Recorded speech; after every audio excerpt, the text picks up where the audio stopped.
अपने देश में कैसे कैसे लोग आ गए भाई, जो इतनी गंदी बातें करते हैं। हमारे फौज से उलझ रही है, इंडियन आर्मी से उलझ रही है, और इंडियन आर्मी को बोल रही है कि हमारे टैक्स के पैसों से इनको सैलरी मिलती है। देख लो भाई, इसी के टैक्स के पैसों से हमें सैलरी मिलती है फौज को।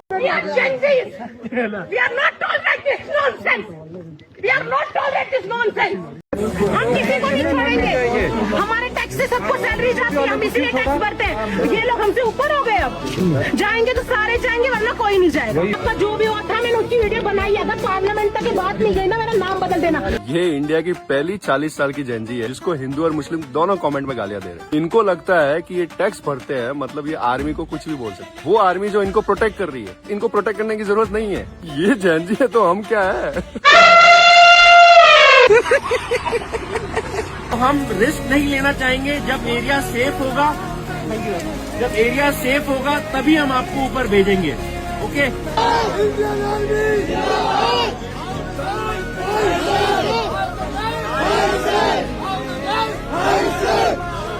जोश आए रखिएगा, ठीक है।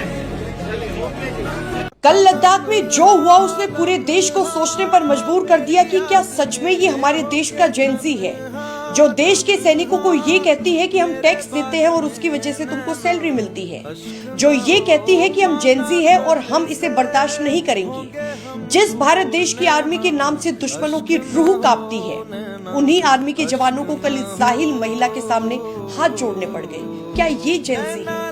कश्मीर का ये सेंसिटिव जोन है जहां पर आगे आतंकवादियों की तलाश चल रही थी और उसके लिए आर्मी ने टेम्परेरी बैरिकेडिंग लगाए हुए थे ताकि फायरिंग में किसी को चोट ना लगे।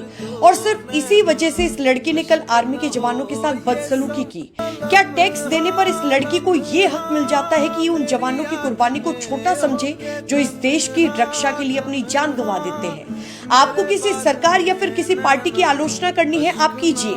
ये लोकतंत्र है, नेता बदलते रहेंगे, सरकारें आती जाती रहेंगी, लेकिन देश की सुरक्षा के लिए खड़े जवानों का सम्मान हमेशा होगा। और देश के जवानों का अपमान करने का हक ना तो कभी किसी का था, ना है और ना कभी होगा। सच ये है कि मैं हूँ इसलिए तुम हो। सच ये है कि मेरी ट्रिगर पे उंगली है इसलिए तुम खुली हवा में सांस लेते हो।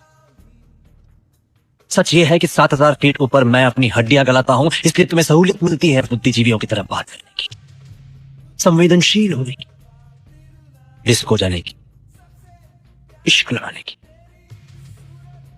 त्योहार मनाने की, जीने की।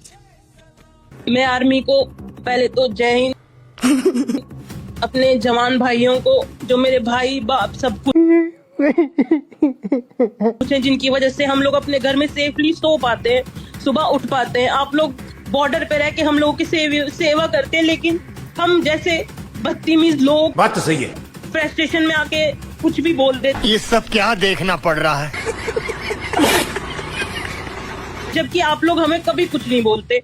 हम इन लोग फ्रस्ट्रेशन में आपको हमेशा पॉइंट आउट करते हैं। तो उसके लिए मैं अपने जवान भाइयों से, तमाम इंडियन आर्मी से और JNK की आर्मी से दिल से माफी मांगती हूँ। मुझे छोटी बहन समझ के मेरी बातों को आप प्लीज इग्नोर करें और मुझे माफ कर दें सर। क्या बात कर रहे हैं?